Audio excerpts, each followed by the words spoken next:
جب ہم دو چار افراد آپس میں مل کر بیٹھتے ہیں، بات چیت کرتے ہیں،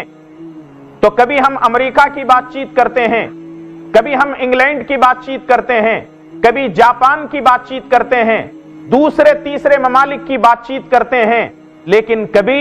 ہم آخرت کی بات نہیں کرتے، کبھی مرنے کی بات نہیں کرتے، کبھی قبر کے عذاب کی بات نہیں کرتے، کبھی نام اعمال تولے جانے کی بات نہیں کرتے، کبھی جنت اور جہنم کی بات نہیں کرتے، اور اگر غلطی سے کوئی اس محفل کے اندر یہ بات کرتا بھی ہے، آخرت کی بات کرتا ہے، تو لوگ کہتے ہیں یار اس ٹاپک کو بدلتے کیوں نہیں، یہی بات یہی کرنی تھی، دوسری بات کرو،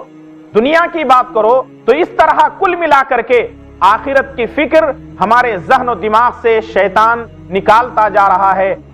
ہم کیا کر رہے ہیں اور شیطان اپنے مقصد میں، ابلیس اپنے مقصد میں کامیاب ہے یا نہیں ہے، فیصلہ آپ کے اوپر ہے۔